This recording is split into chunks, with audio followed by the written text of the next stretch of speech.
There was a moment just before the helicopter stopped being a helicopter, when everything went quiet inside her. Not the aircraft. The aircraft was screaming, both engines running rough, the rotor pitch dropping in that specific way she had learned to hear before she had learned to read, before she had learned to speak in full sentences, before she had been anything other than a child in a wheat field outside Billings, Montana, watching the sky and not yet knowing why. The aircraft was not quiet. The aircraft was dying. But inside, Lena Voss, something went absolutely still.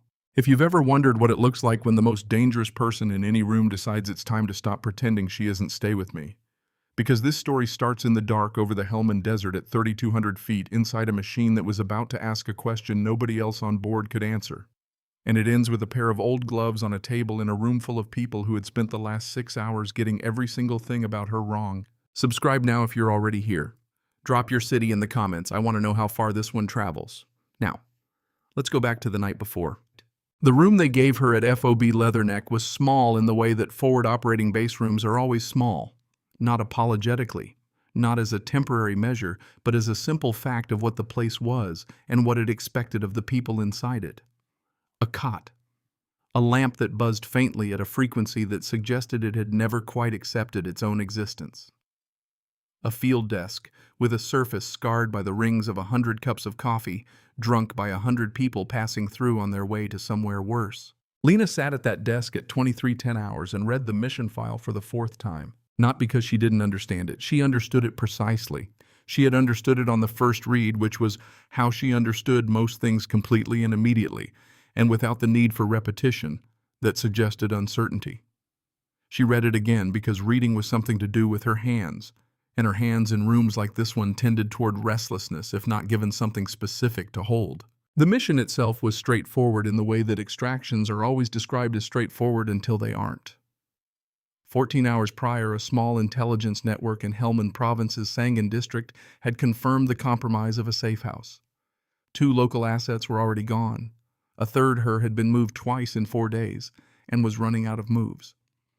The decision to pull her had come from 2 levels above Pemberton's desk, which meant it had the weight of people who did not like making decisions at 2 in the morning, but liked the alternatives less. She was the package. The file said it exactly like that.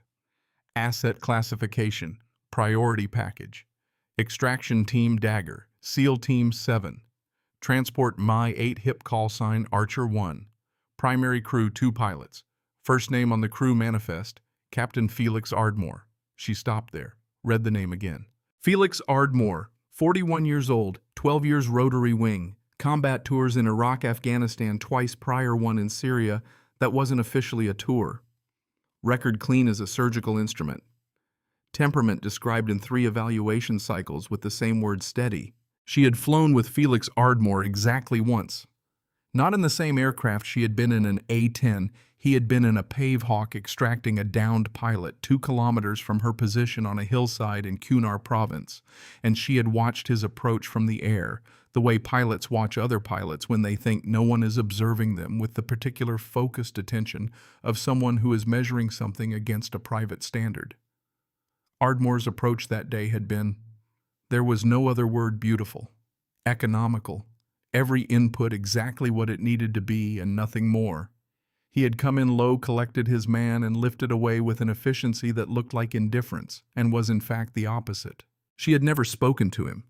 She was fairly certain he did not know she existed. She closed the file and sat for a moment in the buzzing quiet of the room. Then she opened the left inside pocket of her field jacket, the civilian one, the one she wore here, the one that made her look like any one of a dozen contractors who moved through this base on any given week, and touched the thing she kept there with 2 fingers. Didn't take it out.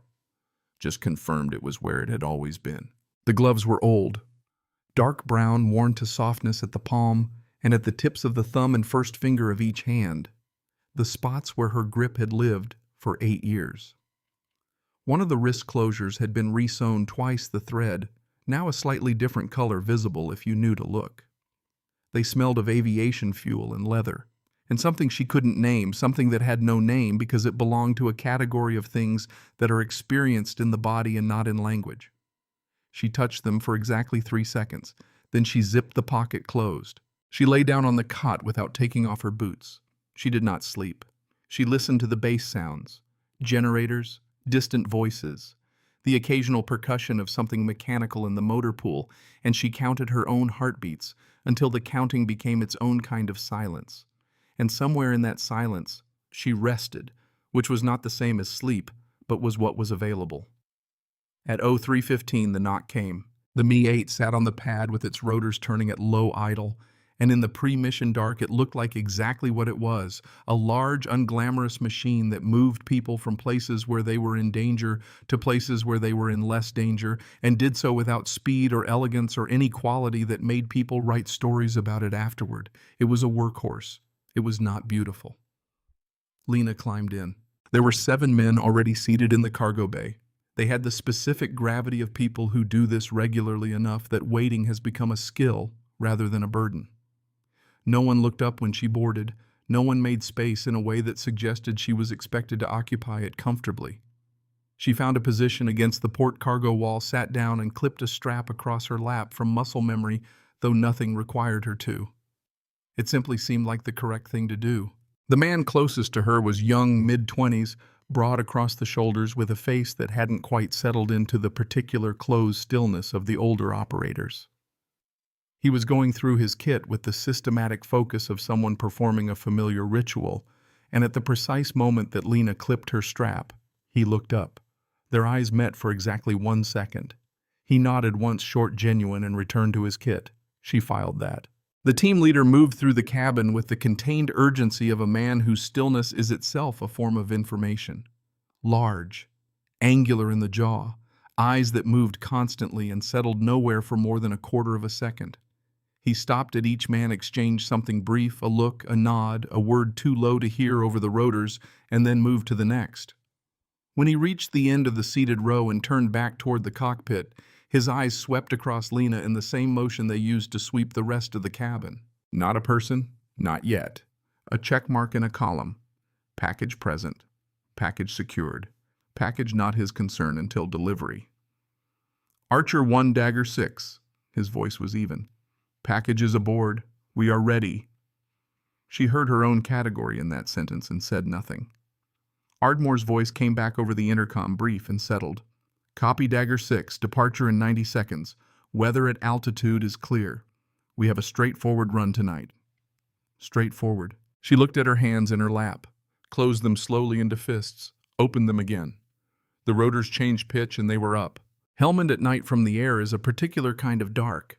Not the dark of places that have extinguished their lights for the evening, but the dark of a place that has never had many lights to begin with. A vast, ancient flatness that absorbs the night rather than resisting it.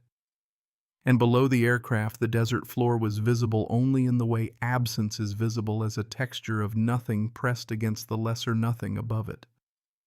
Occasionally, the geometry of a canal dug in centuries before anyone on this aircraft had been born caught some ambient light and resolved into a silver line, and then it was gone.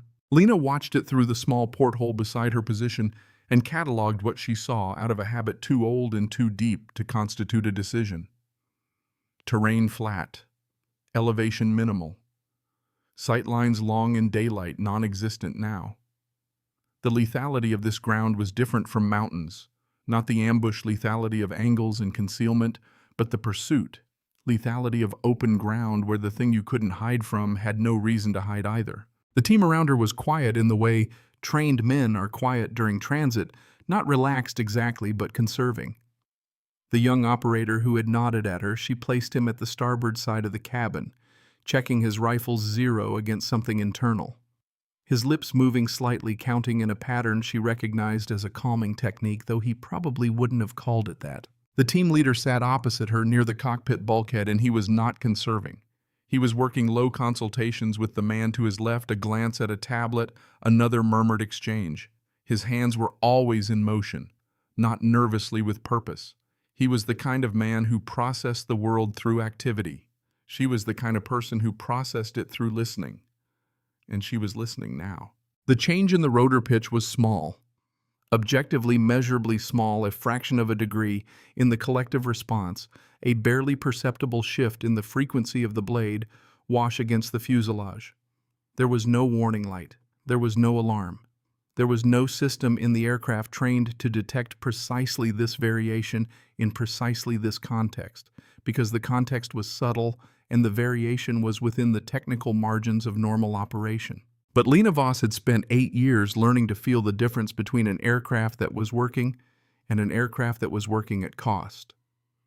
She sat up slightly, said nothing.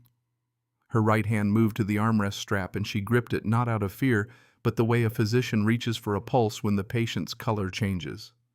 Confirming. Reading. The aircraft flew. 30 seconds. She counted them. The rotor pitch held at the new level, not deteriorating, not recovering. Holding, which was not the same as fine. Holding meant the system had found a compensatory equilibrium, which meant something had changed enough to require compensation, which meant whatever had changed was ongoing. She looked at the back of the cockpit door. She looked at the team leader. She looked at the young operator across the cabin. She looked at her own hands. Her hands were steady. She had expected them not to be.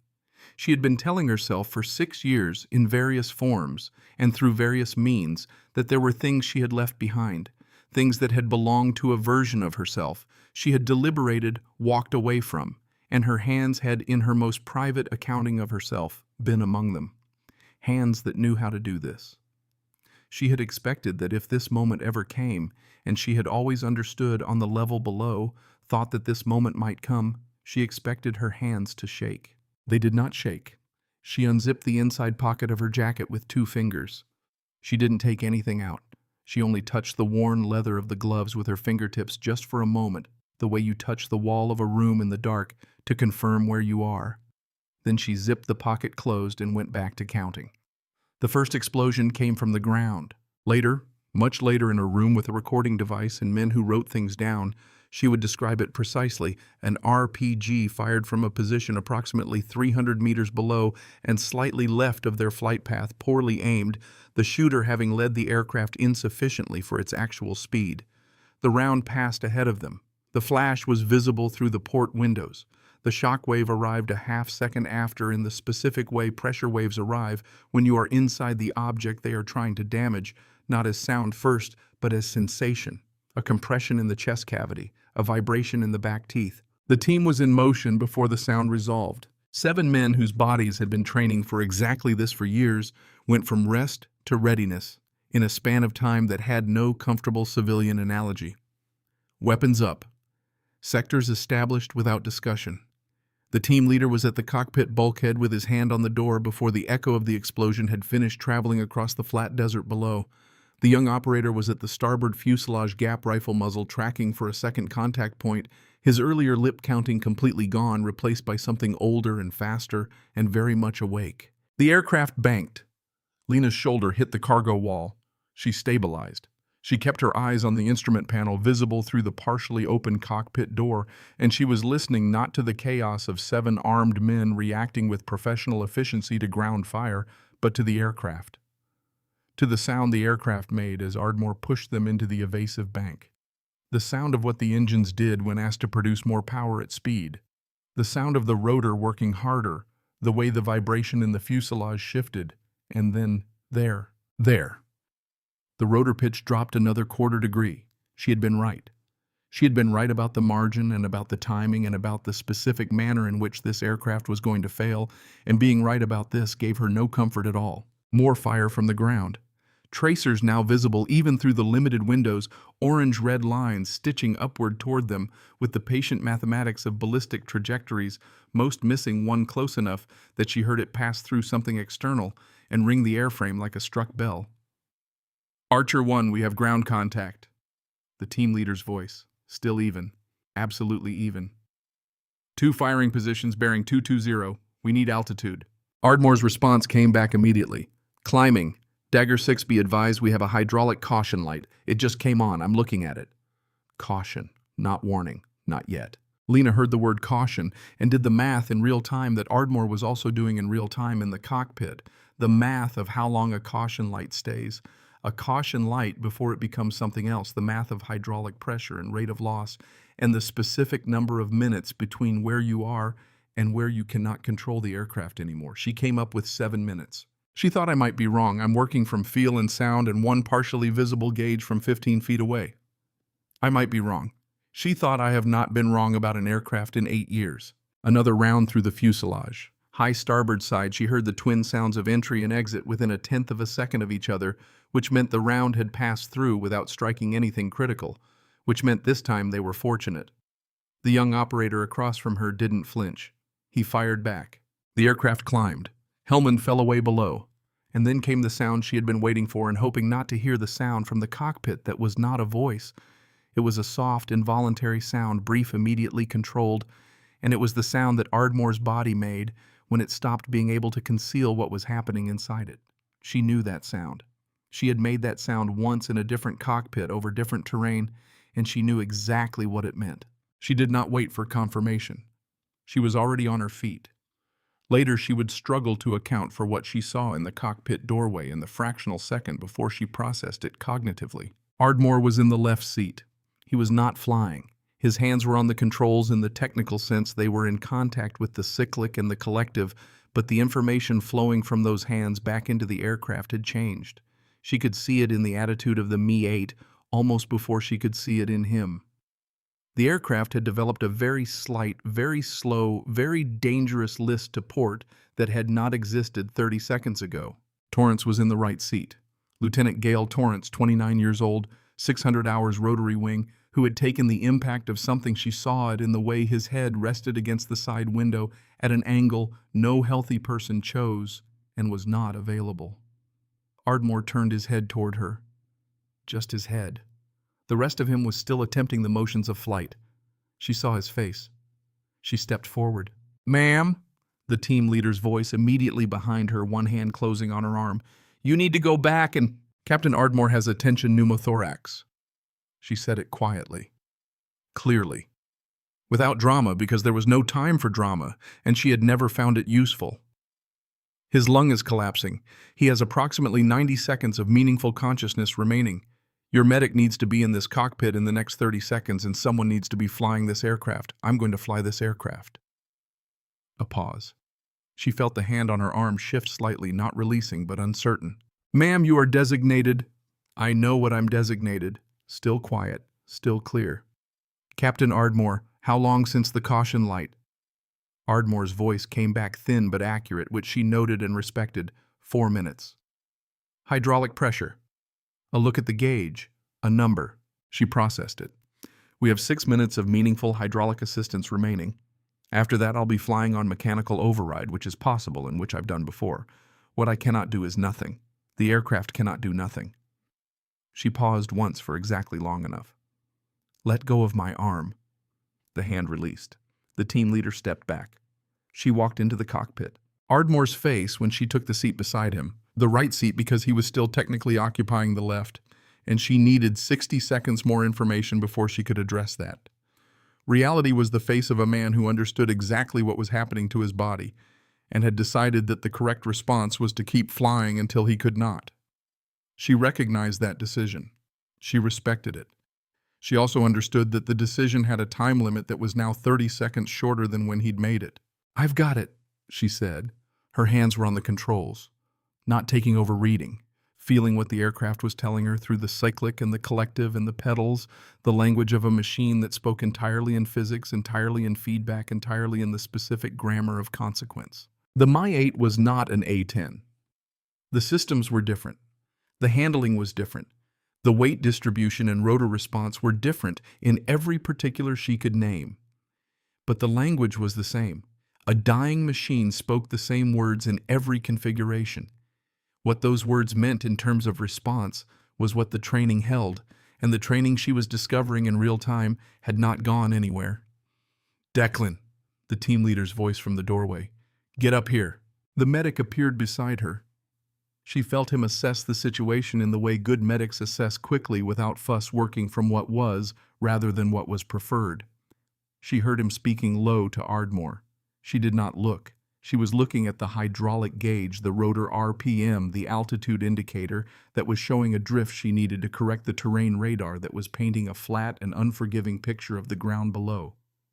She made the correction. The aircraft responded not cleanly, not with the precision of a well-maintained system at full capacity, but it responded. The drift stopped. The attitude steadied. From behind her in the cabin, she heard the young operator's voice, low, not meant for her, "She's flying it." And then the sound of the team leader, "I know, Cal." She did not turn around. She was watching the hydraulic gauge. She was watching the pressure drop at the rate she had calculated, and confirming the calculation was accurate. She was watching the terrain below flatten and extend to the horizon in every direction, and doing the geometry of what that flatness meant for their options. She was watching the fuel state indicator that was reading normally for now, and she was already thinking about what happens when reading normally becomes something else. She was doing 6 things at once, none of which she was conscious of doing, all of which she had once done every day for 8 years. She pushed the jacket pocket against her ribs slightly, not thinking about it, just the smallest unconscious confirmation, the leather underneath thin fabric, and she looked at the airspeed indicator and made a decision about their heading. "Commander," she said it to the doorway without turning. A beat. Then, "Here, I need your terrain knowledge for the next 30 kilometers. I also need to tell you that our direct route to the extraction point is not viable with our current hydraulic state. We're going to need an alternate approach. And I need to know if your QRF can reposition, because where we're going to land may not be where they're planning to meet us." A long pause. She did not fill it. "How bad is it?" "We're not going to crash." She said it with precision. "That is different from saying we're going to make it to the extraction point. Those are 2 different statements, and I need you to hold both of them at the same time." Another pause. Different in quality from the first. "Tell me what you need," she told him. He listened.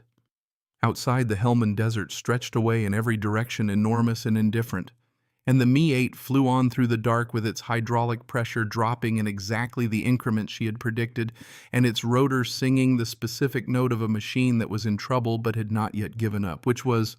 She was beginning to understand a note she recognized from somewhere deeper than training. It was the note she had heard in her own chest, in a room not unlike this one 6 years ago, when a man she respected had looked across a desk at her and said the words "medical separation," and she had looked back at him and said no.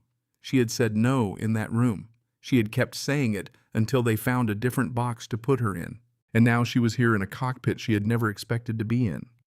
Flying an aircraft she had never trained on over terrain that wanted to kill her, and her hands were steady on the controls, and the machine was answering her, and she thought with the strange clarity of someone who has finally stopped arguing with themselves. There it is. There it has always been. The hydraulic gauge dropped another point. She adjusted. The aircraft corrected, imperfect and grudging and unmistakably alive. Below them the desert waited. Ahead of them something she hadn't seen yet was already in motion. She held the controls and she flew. She sat down. Her hands found what they had never forgotten. And the aircraft, dying as it was, answered her the way all honest machines answer the people who know how to listen. She flew the way she had once flown every day, which was not the way she had thought she still could. The difference between flying from memory and flying from presence is the difference between reciting a poem and meaning it. For the first 4 minutes over the Helmand Flatlands, she was somewhere between the two, her hands doing the correct things for reasons her conscious mind was catching up to her eyes, reading the instruments, and her body reading the aircraft, and both of those systems running in parallel with a faint, persistent lag, like a translation happening in real time between 2 languages that were almost but not quite the same. The Mi-8 was not an aircraft she had ever formally trained on. Every input was a question to which the answer came back slightly wrong. Not dangerously wrong, but wrong enough that she had to listen twice and correct once. And that doubling of effort was costing her something she didn't have a surplus of. She did not mention this to anyone. Ardmore was out of the left seat. Declan had gotten him back into the cargo bay in a procedure that took 90 seconds and involved 3 men and a level of organized physical force that was, she was certain, harder on Ardmore's dignity than his lung.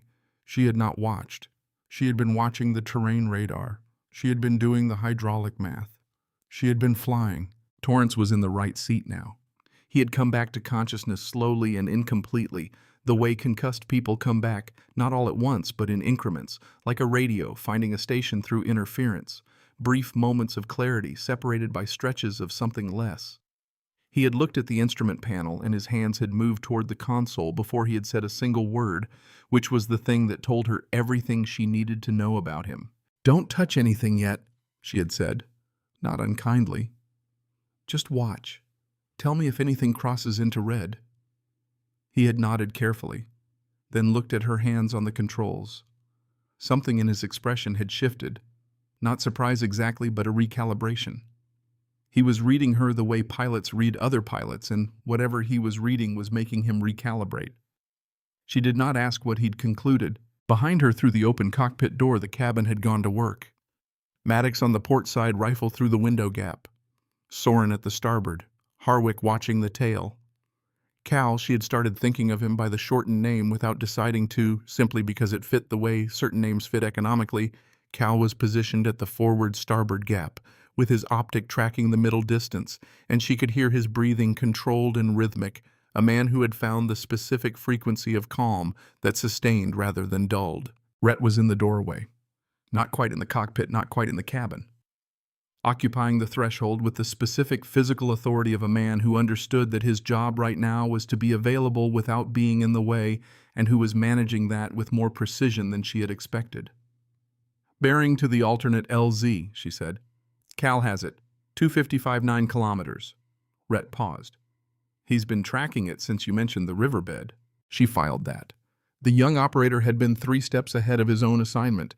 She filed it the way she filed everything, without comment, without acknowledgement in the column of things that mattered. "Terrain between here and there. Flat for 5 kilometers, then we hit the canal network. Old irrigation. Berms run east-west 4 to 6 meters high in sections, then flat again to the LZ." She thought about berms. 4 to 6 meters at their current altitude, and degraded hydraulics meant she would need to climb to clear them, and climbing cost hydraulic pressure. And hydraulic pressure was the thing she had least of. She thought about going around, which added 2 kilometers and 2 minutes, during which the observation birds she did not yet know about would have more time to do whatever observation birds in hostile territory did when they found something worth observing. She thought about threading through. How wide are the gaps between the berms? A pause. Maps being checked. 50 to 80 meters in most sections. One gap marked at 35. I need to know which one is 35. Another pause, longer. Then Rhett's voice again, with a quality she was starting to recognize as his version of reassessing, "I'll have Cal mark it on the nav." She didn't say thank you. There was no time for thank you, and it was not in any case the currency this situation was trading in. The hydraulic gauge read 41%. They found the observation aircraft at 6 kilometers out. Not visually, not yet. She heard them first. A shift in the acoustic landscape below, the sound of their own rotors faint. And at the threshold of resolution, the specific low-frequency thrum of a rotor system at distance that has a persistence to it, a presence that doesn't move the way engine noise moves because it is tracking rather than traveling. She cocked her head slightly, said nothing. 30 seconds later, Soren said, "Contact. 2 aircraft bearing 270 low and slow. They're not inbound. They're holding." Holding. Not attacking, not retreating, holding.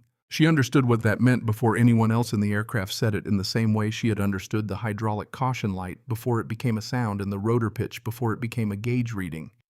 She understood it because she had once, in a different aircraft over a different country, been the person doing exactly what those aircraft were currently doing, and she knew what holding looked like from the inside. "They're not here to engage us," she said. "They're here to find us. There's a difference." Red appeared in the doorway again. "Explain." "Observation posture, low altitude, slow orbit establishing. They're calling our position to a ground element. Air marks ground closes. It's their doctrine for extraction intercepts." She adjusted the cyclic, slightly correcting a drift she felt through her palms before the instruments registered it. "Every time we change position, they lose 30 seconds of certainty. They have to reacquire relay, reacquire again, 30 seconds per move." The silence that followed was the kind that meant thinking. "So we move," Rhett said. "Constantly. Small corrections, never static. We make them work for every fix, and we use the time between fixes to put distance between us and whatever is below." A longer pause. Then, "How much does it cost us?" She knew what he meant. He meant hydraulics. He meant the pressure that each correction consumed and the pressure they had left in the math of those two numbers against the 9 kilometers remaining. She did the math honestly. Some, she said, less than staying still costs us. She heard him make the decision without hearing him announce it. It was in the change of his breathing and the single quiet word he said to Vane, in the way the cabin shifted almost imperceptibly toward a different kind of readiness. Rhett was a man whose decisions arrived fully formed and were implemented without ceremony. She found that she respected this about him in the specific way that competence respects competence, which requires no warmth and no history. She banked left, then corrected back right, then dropped 10 feet and climbed again. Small movements, deliberate, each one forcing the observation aircraft above them to update a picture that would be outdated by the time the update arrived. It was tedious. It was unglamorous. It was the aviation equivalent of a man walking erratically through a crowd to confuse a tail. And it worked for exactly the same reason the people tracking them needed a static target, and she was refusing to be one. The hydraulic gauge read 38%. Torrance from the right seat. Port engine temperature is climbing, she checked. He was right. The number was within operating range, but trending in the direction that operating ranges existed to warn you about. Call me when it hits 95% of redline. Copy. She did not take her eyes off the terrain radar. The canal berms were coming up on the display, a series of irregular linear obstructions spread across 3 kilometers of flat ground. Their gaps rendered in the soft glow of the screen as narrow corridors between walls that the aircraft could thread, if she was precise, and the hydraulics held, and she didn't ask for more than the aircraft had left to give. "Cal," she said it toward the doorway. A beat. Then the young operator's voice, attentive. "Ma'am?" "The marked gap, the 35-meter one. Where is it on the nav?" A brief pause, tablet being checked. "Eastern end of the second berm cluster. You'll see it at roughly 2 kilometers. I flagged it with a timestamp." She pulled the nav display toward her slightly and found the flag, looked at the approach geometry, looked at their airspeed and their current track and the crosswind that the aircraft was reporting, and ran the numbers with the part of her mind that had never stopped running numbers, even in the years when there was nothing to run them on. "We're not taking the 35, she said. "We're taking the 62 200 meters north of it." A pause. "The 62 isn't marked." "I know, I can see it on the radar." A longer pause. She heard faintly Cal exhale through his nose, not in doubt, she would later decide, but in the particular adjustment of a person encountering a precision they hadn't expected from someone they were still in the process of categorizing. "Copy," he said. 62 200 north. The terrain came up. She took the aircraft down to 40 feet above ground level, low enough that the observation birds above them would lose their angle through their own rotor wash. And she threaded the gap at 67 kilometers per hour, which was 11 kilometers per hour, faster than the manual suggested for confined terrain maneuvering at degraded hydraulic capacity, and which was also the exact speed required to clear the second berm before the crosswind pushed them into it. The aircraft came through clean. From the cabin she heard nothing, no reaction, no exhale of relief. 7 men who had trained to not react to things that deserved reaction sat in silence and waited for the next thing, and the absence of their reaction was itself a kind of acknowledgement that she registered and set aside. Torrance quietly, "Port engine at 91%, holding." "Good, keep watching." The hydraulic gauge read 34%. The RPG came from the east. She felt it before she heard it. The pressure wave of a rocket-propelled grenade at near-miss distance arrives through the airframe as a vibration that has a location and a direction and a meaning that the body reads faster than the mind does, and her body had it read before the sound of the launch reached them, and her hands were already moving. She pushed the aircraft left and down simultaneously. The move was wrong by every standard operating procedure she had ever been trained on. You did not drop altitude in response to ground fire. You climbed, you created distance from the firing position, you removed yourself from the engagement geometry by going up.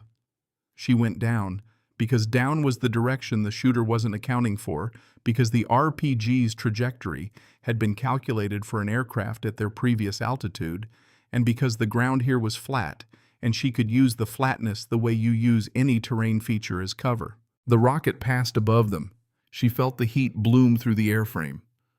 "RPG Eastern position." Soren's voice absolutely flat. Single shooter, I have him. Don't engage, Rhett said immediately. We engage, we fix our position. Copy. She climbed again. Gradual, deliberate, costing as little as possible in terms of hydraulic commitment while regaining enough altitude that the canal berms to the west were no longer a factor. Then she felt the tail rotor. It was subtle. It always started subtle. A new vibration distinguishable from the existing vibrations only in its frequency and its location. This one originated in the rear of the aircraft and transmitted forward through the tail boom with a persistence that did not fade with airspeed changes, which meant it was structural rather than aerodynamic, which meant the RPG or the ground fire before it had caught something it wasn't supposed to catch. She did not announce this immediately. She spent 12 seconds confirming it, feeling the vibration against her feet on the pedals, watching for the yaw tendency that would develop as the damage progressed, checking whether the anti-torque response was still tracking her inputs cleanly. It was. For now. For 12 more seconds it was. Then she said it, because saying it was part of flying the part that kept other people alive when your own options narrowed. Tail rotor is damaged. We have a vibration signature that is going to develop into yaw authority degradation. Timeline is uncertain, could be 4 minutes, could be 8. I need everyone seated and secured, and anything loose in the cabin needs to be stowed now. The cabin moved immediately. She heard straps, heard equipment being redistributed, heard the specific sounds of professional men responding to a defined problem with the speed of people who have processed the problem before they've finished hearing it described. Ret LZ distance. Cal, 4.3 kilometers. She did the math. 4.3 kilometers at current speed was 3 minutes and change. The tail rotor could hold that, probably, if she kept inputs minimal and the yaw tendency didn't accelerate. We're going to make it to the LZ, she said. It was not a reassurance. It was a statement of what the math currently showed offered in the spirit of information rather than comfort, because comfort was not something this aircraft could afford to carry as cargo. Rhett came back. And after we land, she thought about how to say the next part accurately.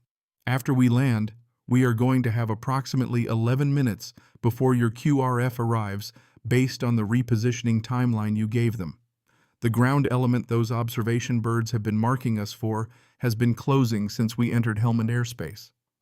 I don't know their exact position. I know their doctrine, and their doctrine says they're close. A pause. How close? Close enough that 11 minutes is not a comfortable number. The pause that followed this had a different texture from previous pauses.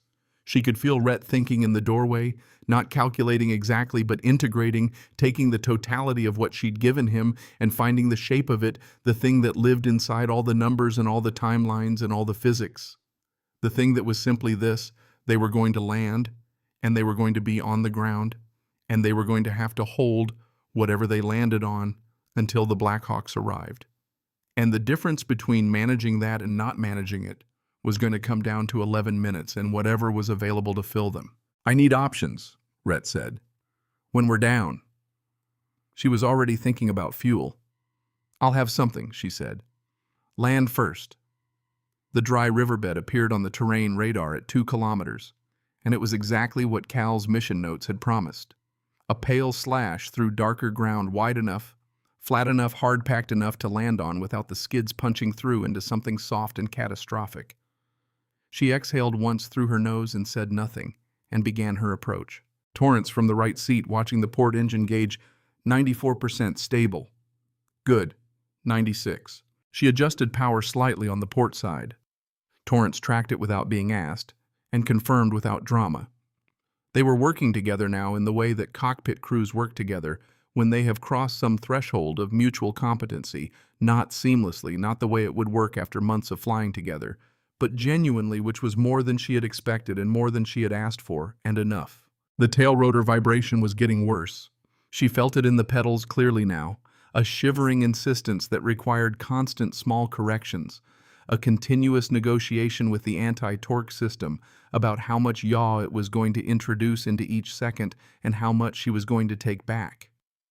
She was taking back everything it gave her, 70% input just to maintain straight flight. 80. The hydraulic gauge read 29%. She did not announce that number either. Beginning approach, she said. Her voice was steady.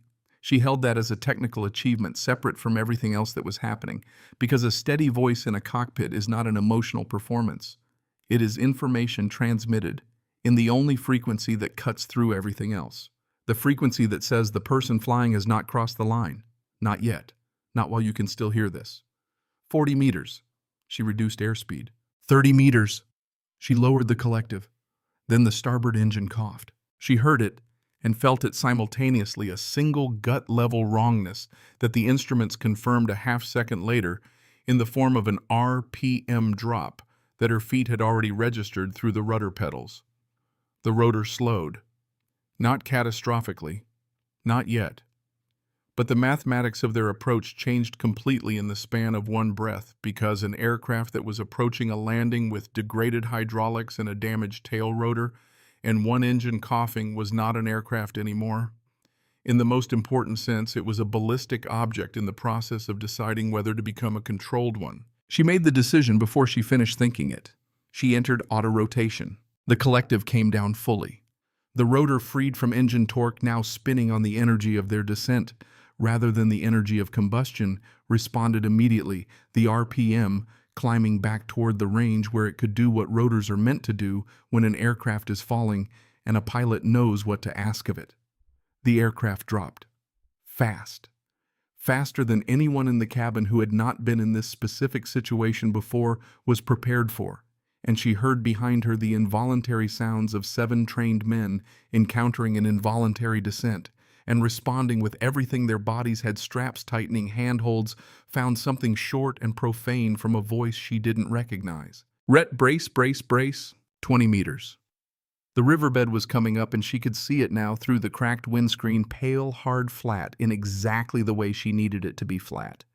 And she timed the flare the way she had been trained to time it, which was exactly and completely, and with no margin for early or late, because the energy in the rotor at this moment was finite, and she would have exactly one opportunity to convert it into a landing rather than a crash.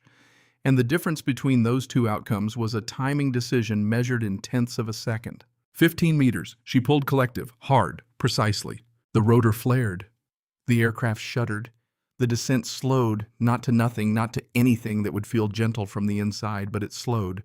The riverbed came up and the skids hit, and the left one collapsed immediately, and the aircraft lurched left, and she fought it, and it lurched back, and she fought that too, and the tail struck the packed gravel with a sound she would hear for a long time afterward. And the rotor, she had already cut the engine, already performed that final act of management, the shutdown that prevented a spinning blade from becoming a different kind of catastrophe. The rotor decoupled and the aircraft slid. Gravel and rock and the specific ancient hardness of a dried Helmand riverbed against the belly of a military transport helicopter traveling at a speed it was not designed to travel along the ground. For 4 seconds, she was not a pilot. She was a passenger in a vehicle that had made its last decision and was now simply following physics to its conclusion. The aircraft stopped. Silence. Absolute and total. The kind of silence that lands after sustained noise, the way cold lands after heat, not gradually but all at once as a physical condition. 2 seconds of it. 3. Then Calloway's voice from somewhere in the dark of the cabin. "Everyone sound off." She sat with her hands still on the controls. She looked at them. Steady. Still steady. She released the controls the way you release something you have been holding through force of will, carefully, with full attention to the act of release, acknowledging that the holding was over. Torrance was looking at her from the right seat, a cut above his eye from the landing, blood running into his brow. His expression was the expression of a man who has just survived something and is in the process of understanding what that survival required of the person next to him. She met his eyes. He opened his mouth. "Later," she said. He closed it, nodded. She helped him up. She helped him toward the door. And then she stood alone in the empty cockpit for one breath, just one, and looked at the instrument panel that had gone dark and the cracked windscreen through which she could see the pale riverbed stretching away into the Helmand night. And she thought about 11 minutes and fuel and the observation birds that were still up there somewhere above the darkness and the ground element that doctrine said was close. She stepped out of the aircraft. Her boots hit the gravel and she felt the ground solid, unmoving, neither forgiving nor punishing, simply present. and she let herself feel it for exactly as long as it took to draw one breath and release it. Then Rhett was beside her. He didn't speak. He held out a canteen. She took it, drank, handed it back. He watched the eastern approach. She watched it too. "The fuel," she said. "I'm listening." "The port fuel line is compromised. I couldn't tell you when it failed, but it's been leaking since before we went into auto-rotation. There's aviation fuel on the ground under the aircraft and in the line itself. The observation birds are still marking us." She paused. "Ground forces are going to funnel through this riverbed. There's only one passage wide enough for vehicles in this section. I could see the geometry on approach. It's approximately 40 meters east of the wreck." Rhett was quiet for 2 seconds. "Fuel in the channel, with an ignition source at the right moment. It's not precise, it's not clean, it's what we have." She felt him run the numbers. She felt him arrive at the same place she had already arrived at, not ideal, and also the only available option that didn't require resources they didn't have. That was frequently the shape of solutions in situations like this one. Not ideal. Available. "Simmons Cruise." His voice pitched low and immediate. "On me." They moved toward the wreckage. And then she heard it so faint that she almost dismissed it the way she had almost dismissed the rotor pitch in the aircraft, before she'd been certain a low thrum from the south approaching, growing in the specific way that rotors grow when they are coming toward you with intent. She turned. "Commander." Flat. Controlled.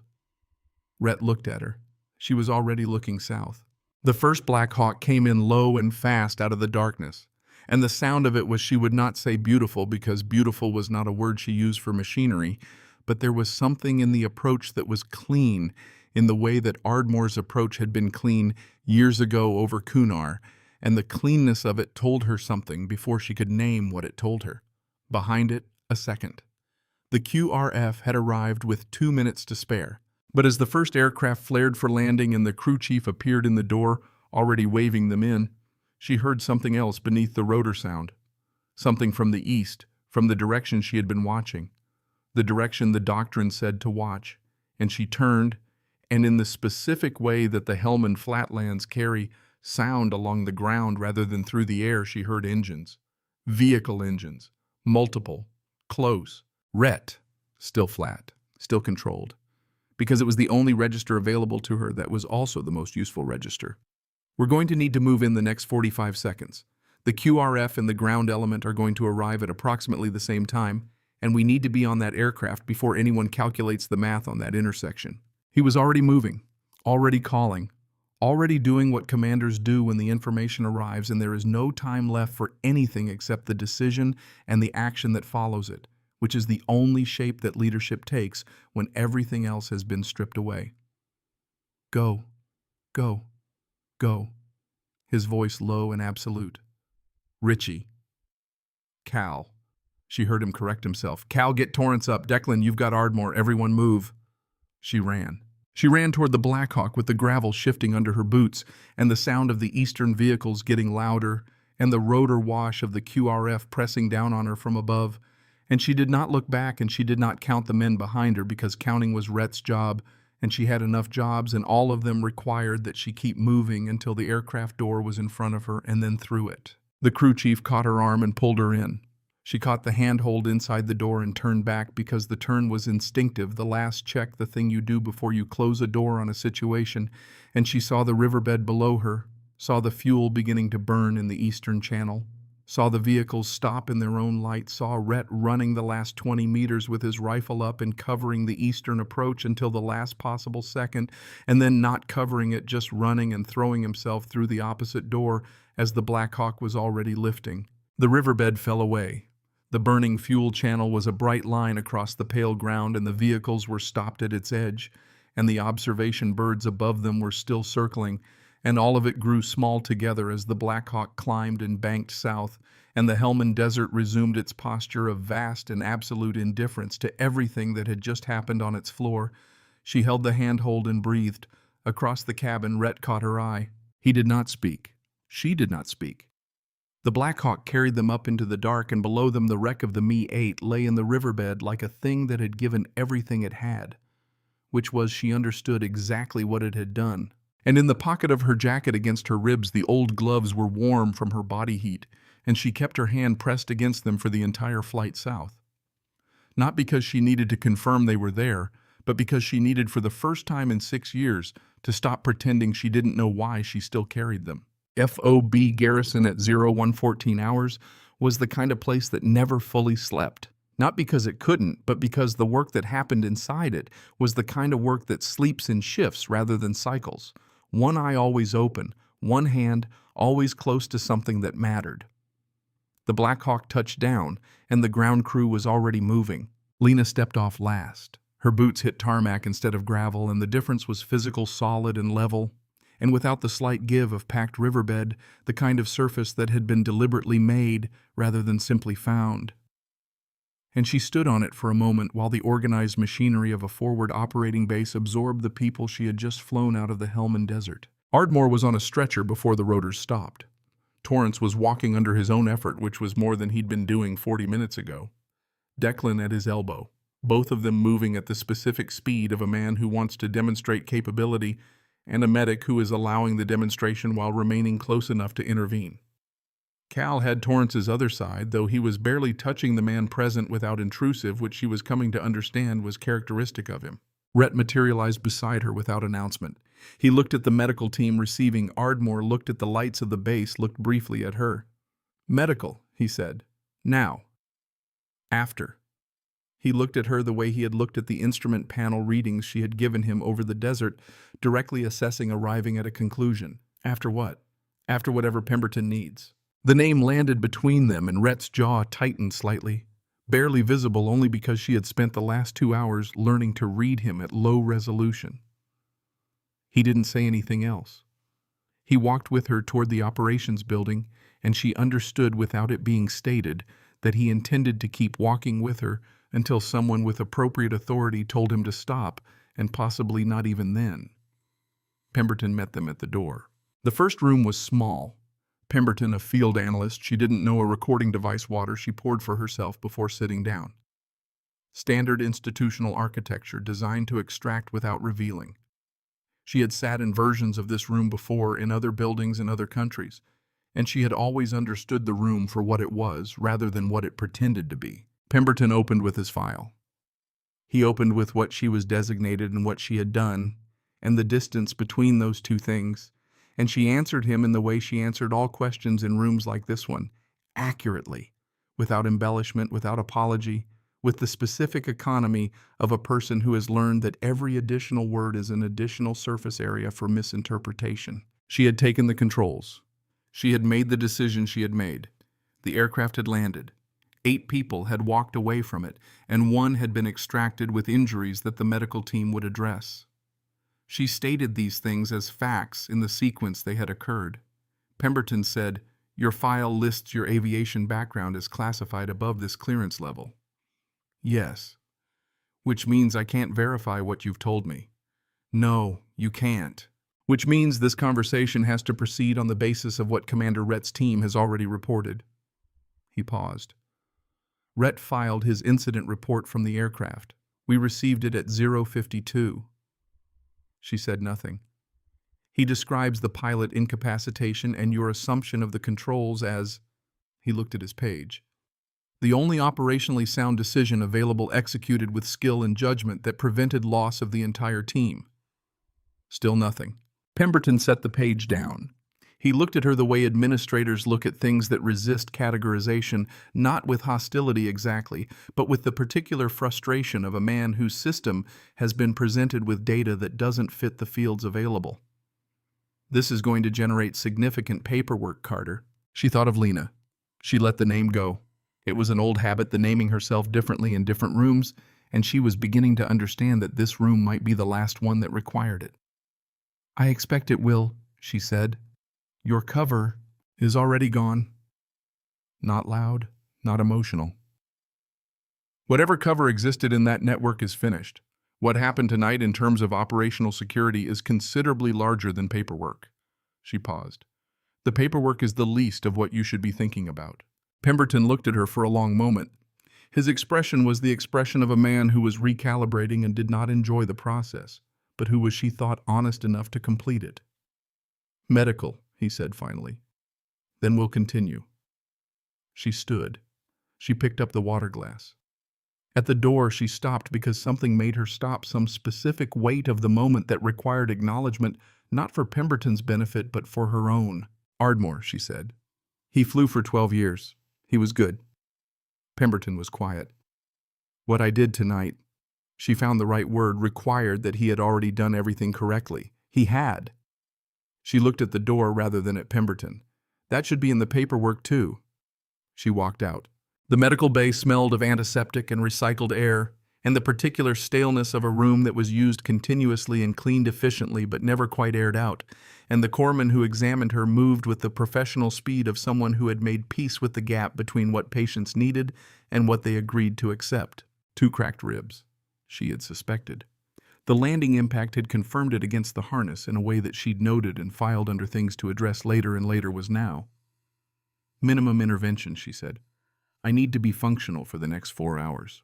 He looked at her the way medical personnel look at patients who don't properly respect their own damage. She met his gaze and waited. He taped the ribs. He addressed the lacerations on her palms. She had not noticed them until he pointed them out, which was information about the state she had been in for the last 2 hours. He gave her something for the concussion symptoms she had also not noticed until he named them. He handed her water and said with professional resignation, "You need to sleep." "Yes," she said. "I will." She walked out of the medical bay, and Rhett was in the corridor, leaning against the wall with his arms crossed, looking at the door she had just come through. He had changed out of his gear. Without it, he was the same size, but differently weighted, the tactical infrastructure stripped away, leaving the person who had always been underneath it. He held out a cup of coffee. She took it. They stood in the corridor and drank in the particular silence of people who have run out of urgency and not yet filled the space it occupied. "Torrance wants to buy you a drink," Rhett said eventually. "I don't drink. He says he'll buy you whatever you want instead. He was specific about this. He said 9 years of flying, and he's never sat next to hands like that, and he intends to express his gratitude in whatever currency you'll accept." She looked at the coffee cup. She felt something move through her that was warm and had nothing to do with the coffee. "Tell him I appreciate it," she said. Rhett nodded, drank, did not move. "Cal filed something alongside my incident report," Rhett said. "Before I did. He didn't tell me he was going to. I found out when I submitted mine and saw his already in the system." She looked at him. "He filed a commendation request." Rhett's voice was even. "For you. From a petty officer second class to an undesignated civilian asset. It is going to create, administratively speaking, a significant amount of confusion." The corner of his mouth moved. He did it anyway. She held the coffee cup and thought about a 26-year-old with a systematic pre-mission routine and a precise count of terrain gaps, and the specific quality of attention that noticed things others didn't notice and acted on what he noticed before being asked to. She thought about his mother who had flown Chinooks and walked into rooms full of people who had already decided what she was. She thought about rooms. "He's going to be good," she said. "He's already good." Rhett paused. "Last night made him understand something about what good looks like when it matters. That's different." He looked at the opposite wall. "I've had maybe 3 or 4 moments in my career that changed what I thought excellence was. This was one of them. A beat. I wanted you to know that." She held his gaze. He held hers. "Apology accepted," she said, though he hadn't offered one in words because she had been reading the apology in everything he'd done since the riverbed, and she understood that men like him apologized in actions rather than language, and that the language, when it finally came, would only be confirming what the actions had already said. He nodded once, set his coffee cup down on a nearby surface, pushed off the wall. "Second room is in an hour," he said. "Pemberton brought people in." "I know. I'll be outside it." She looked at him. "You don't need to be." "No," he agreed. "I don't need to be." He walked away down the corridor. She watched him go and understood that this was also how he operated. The statement made the position taken, the rest left unsaid, because the rest didn't require saying. She finished her coffee. The second room was larger, more chairs, more people in them. She counted 6 as she sat down. Pemberton, the analyst from the first room too, she hadn't seen before, older, denser, in the way that institutional seniority accumulates without announcing itself, a colonel, with his insignia visible and his expression that of a man who had been pulled into a conversation he hadn't chosen and was processing that fact with the controlled irritation of someone accustomed to choosing his conversations. And one more, a woman, mid-40s. Sitting slightly apart from the others, a notebook open on the table in front of her, a pen held loosely between two fingers. Still in the specific way that people are still when they are watching rather than performing. She had the quality of someone who had been in this kind of room many times and had long since stopped finding them interesting and was now simply here to find something specific. Pemberton opened with the colonel. The colonel opened with her file. A partial version, she understood, cleared to a level above this room rather than above it entirely. He read what had been cleared: the fighter squadron, the deployments, the final tour in Kandahar, the commendation that was classified, and the medical separation she had declined, and the transition to intelligence work that had been facilitated by people whose names were not in the clearance level of this room. He set his notes down. "Does that summary match your understanding?" "Broadly," she said. The older of the two new analysts, the one with the specific density of a person who had been making calls since 3 in the morning, said, "The commendation from your final deployment. We obtained partial access." She waited. "It describes a pilot who, under hostile fire with 2 engines damaged, performed a combat extraction of a downed special operations team in a location where no extraction was supposed to be possible." He held her gaze. "That language is close to what Commander Rhett filed last night." The room was very quiet. "The circumstances were different," she said. "Were they?" She thought about what to say and found that she was tired. Not physically, though she was that too, but tired of the particular performance of concealment that had been the structure of her professional life for 6 years. The architecture of making herself small enough to fit the box someone else had built and calling that safety. "The aircraft was different," she said. "The terrain was different. The team was different." She paused. "Everything was different." "And yet," he said.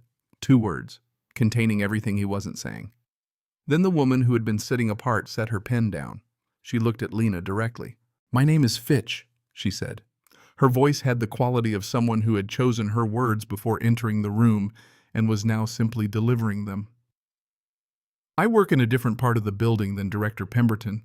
I've been reviewing your operational history since approximately 0400 this morning." She paused. "I have a question. Not for the file." Lena waited. "When you stood up in that aircraft," Fitch said, "when you made the decision to take the controls, were you afraid?" The question landed differently from every other question in the room, not as an assessment, as a genuine inquiry, direct and without institutional framing, the kind of question that a person asks when they actually want to know the answer. "Yes," Lena said. "Of what?" "Of being responsible for whether they lived or died." She held Fitch's gaze. "I've been responsible for that before. It doesn't become easier. It becomes more familiar. The fear and the function exist at the same time. You learn to let them coexist." Fitch wrote something in her notebook. Not quickly, deliberately, the way you write something you intend to use. The colonel said, "Commander Rhett's report has been submitted through official channels. It is consistent with everything he told us at 0230. He looked at Pemberton. "His commendation recommendation goes forward. However you resolve the cover documentation, that's your office. The commendation goes forward." He looked at Lena. "What you did last night was not nothing, Miss Carter." He stood. The 2 analysts followed. Then Pemberton's analyst. Then Pemberton himself, who stopped at the door and turned back. And she saw in his face the particular quality of a man arriving at a conclusion he had resisted and was now delivering with the specific integrity of someone who would rather be accurate than comfortable. "For what it's worth," he said, "and I recognize this is later than it should be, what you chose to do in that aircraft was the right choice." He paused. "Institutionally inconvenient, but right." He left. The door closed. She was alone in the room with Fitch, who had not moved. Fitch looked at her notebook for a moment. Then she looked up. "I'm going to recommend a reclassification," she said. "Not a reduction. A reclassification, something that more accurately reflects what you are, rather than what the file has been saying you are for 6 years. She held Lena's gaze. "It will take time. There are people who won't like it. The process will be uncomfortable in ways that are predictable and in ways that aren't. Lena said nothing. But it's going to happen, Fitch said, because what you are is useful in a way that what you've been filed as isn't. She paused. I think you've known that for a long time. I've known it, Lena said. I've been managing it. Yes. Fitch looked at the table. I want to ask you something else. Why intelligence work after the flying? After everything, the file describes the commendation, the deployments, all of it. Why go in this direction? It was the question she had been asked least and had the most complicated answer to.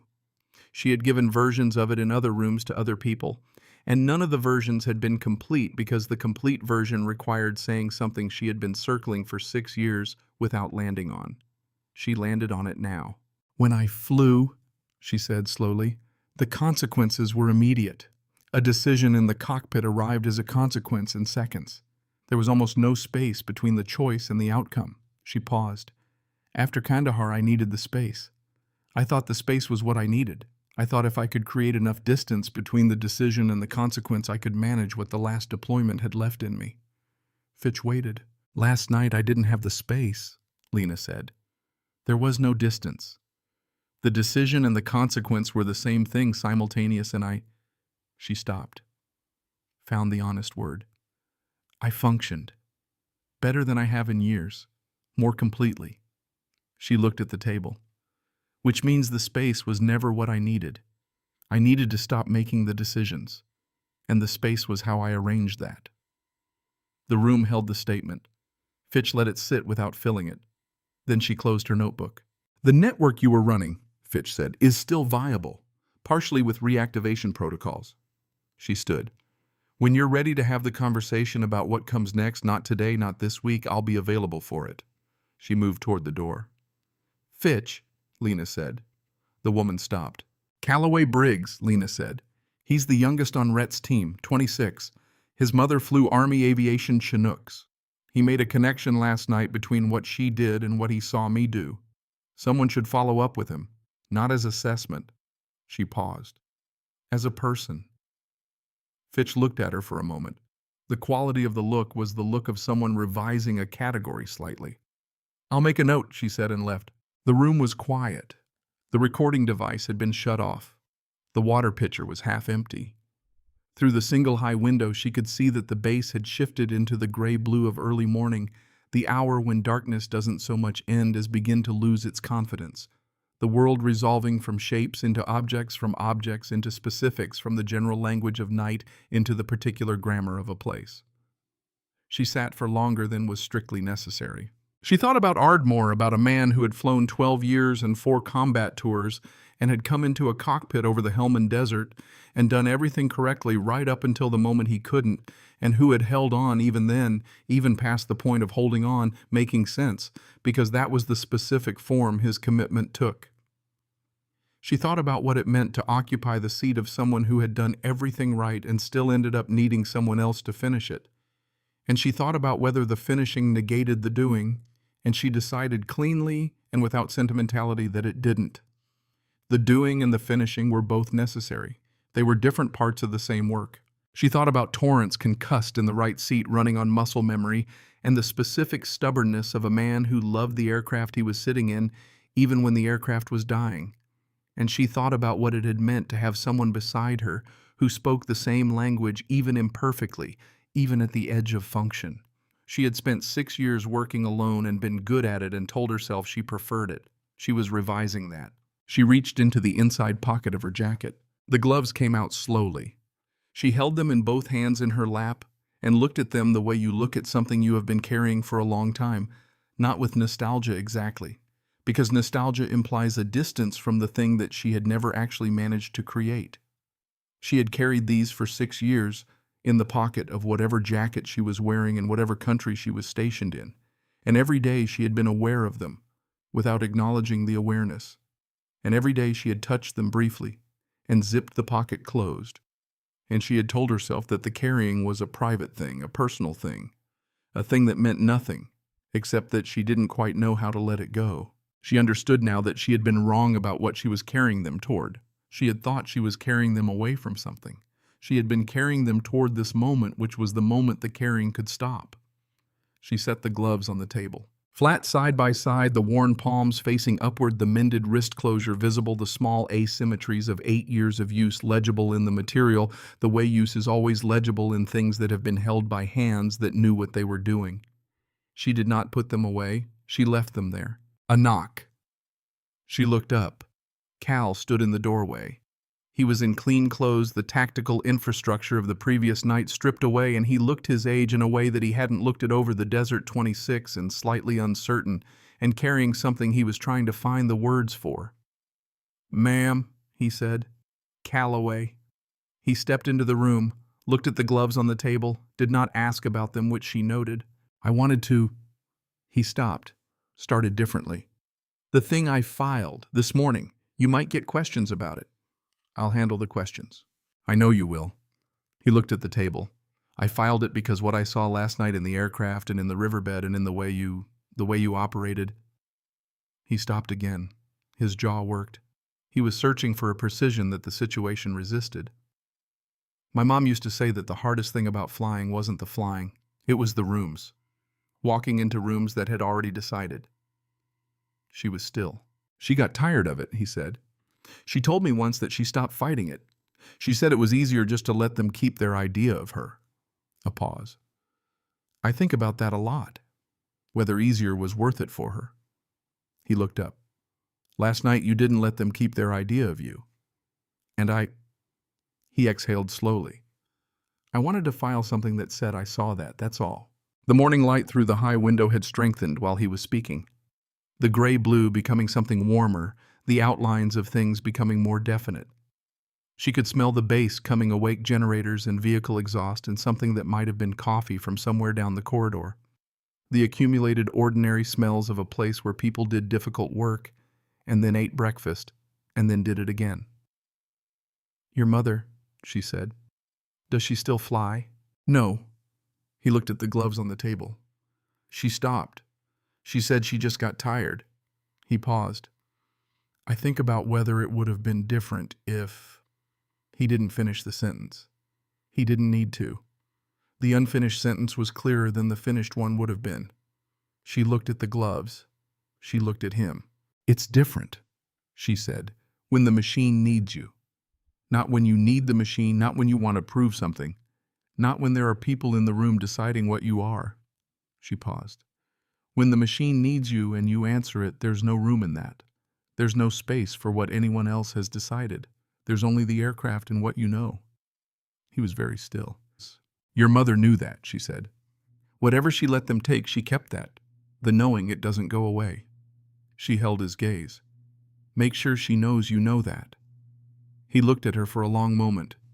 He nodded once, the same nod he had given her on the aircraft in the dark before any of this had happened, short and genuine, the gesture of someone who doesn't perform things. "Yes, ma'am," he said. He walked out. She heard his footsteps in the corridor, and then the corridor was quiet. She sat in the room alone with the morning light and the smell of the base coming awake and the 2 gloves on the table in front of her, and she breathed. The machine doesn't ask who you are.